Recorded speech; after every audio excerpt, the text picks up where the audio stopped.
Good morning everyone. আশা করি আপনারা সবাই ভালো আছেন, আমিও ভালো আছি। আমার নতুন একটা ছোট্ট ভ্লগে আপনাদের আবারও সবাইকে ওয়েলকাম। আজকে আমি আমার এই ভ্লগে শেয়ার করব আপনাদের সাথে একটা খুব ইন্টারেস্টিং জিনিস। সেটা হচ্ছে ব্যাঙ্গালোরের HAL মিউজিয়াম, যেটার পুরো নাম হচ্ছে হিন্দুস্তান অ্যারোনটিক্স লিমিটেড মিউজিয়াম। আর আপনারা যারা ব্যাঙ্গালোরেতে থাকেন বা কখনো আসবেন ভেবেছেন, তারা কিন্তু এই জায়গাটা না ঘুরে একদমই যাবেন না। তো আমরা আজকে বেরিয়ে পড়েছিলাম আমাদের স্কুটিতে করে এই HAL মিউজিয়াম যাওয়ার জন্য। আর এখানে এমনিতেও পাবলিক বাসও আছে, সাথে ক্যাব ফ্যাসিলিটি তো আছেই। তো যার যেটা ইচ্ছা সেই মতোই যেতে পারে। তো এই HAL মিউজিয়ামটা হচ্ছে মারাথালির ওল্ড এয়ারপোর্ট রোডের কাছে।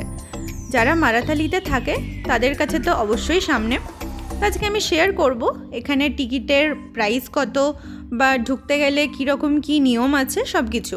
এখানে অ্যাডাল্টদের জন্য আমাদের লেগেছিল 70 টাকা করে, মানে পার হেড, মানে 140 টাকা, আমরা যেহেতু দুজন গিয়েছিলাম।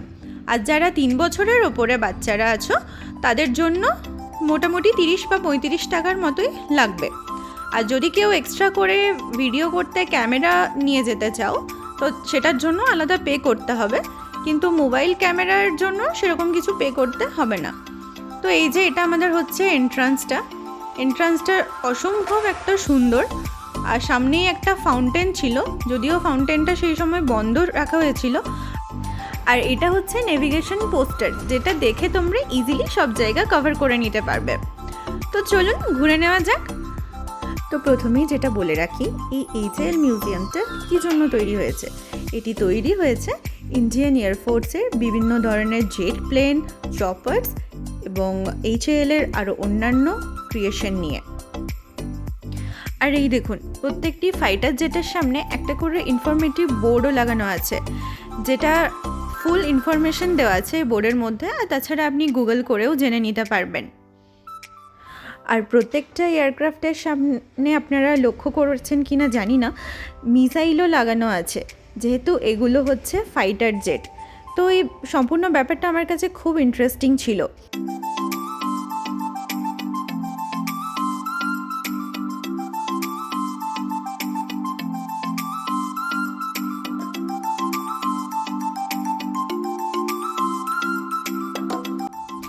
তো সেরকমই আপনি যতই আগে এগোবেন ততই নতুন নতুন জিনিস এক্সপ্লোর করতে পারবেন।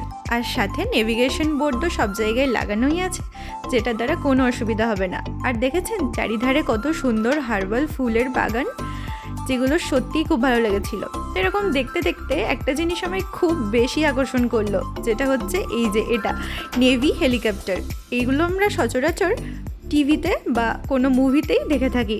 তো এই জায়গাটায় এসে আমার মনে হচ্ছিল আমি কোনো সিনেমার শ্যুটিং হয়তো দাঁড়িয়ে দাঁড়িয়ে দেখছি। মানে এত ভালো লাগছিল এটা সামনে থেকে দেখে। প্রথমবার আমি এই নেভি হেলিকপ্টার এত সামনে থেকে দেখলাম।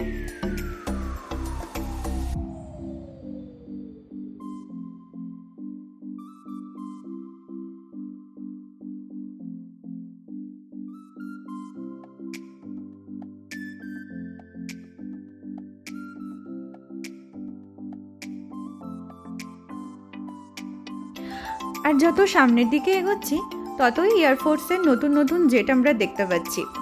আর এইসব ব্যাপারে জানার জন্য সামনে তো আমি আগেও বললাম, প্রত্যেকটা জায়গাতেই ইনফরমেটিভ বোর্ড লাগানোই আছে, যেখানে আপনি সমস্ত ডিটেলসই পেয়ে যাবেন।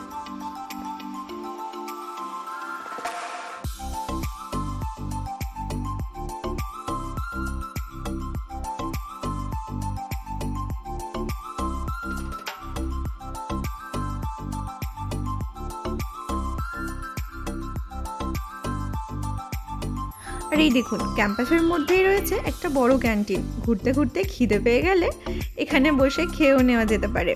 আপনারা লক্ষ্য করেছেন কি না জানি না, এই সমস্ত জিনিসপত্রগুলো কতটা বেশি নিখুঁতভাবে এখনও অবধি তারা মানে পরিষ্কার পরিচ্ছন্নতার সাথে বজায় রেখেছে। সত্যি দেখে খুব অবাক লাগছিল। আর ক্যান্টিনের ঠিক অপোজিটেই ছিল ইনডোর ডিসপ্লে হল, যেখানে এয়ারক্রাফটের ছোট থেকে ছোট জিনিস আপনারা একদম ডিটেলসে জানতে পারবেন।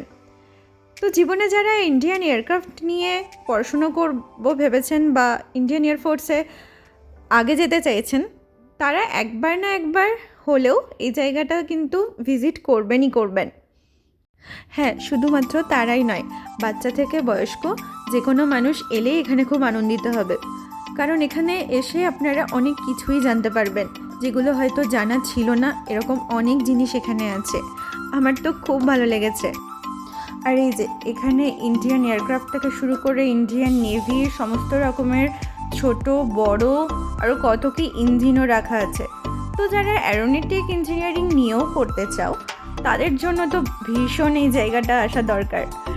মানে আপনারা শুধুমাত্র আমার ফোনে দেখছেন, আমি বলে বোঝাতে পারবো না আপনারা হয়তো সামনে থাকলে আরও কতটা বেশি আগ্রহী হতেন।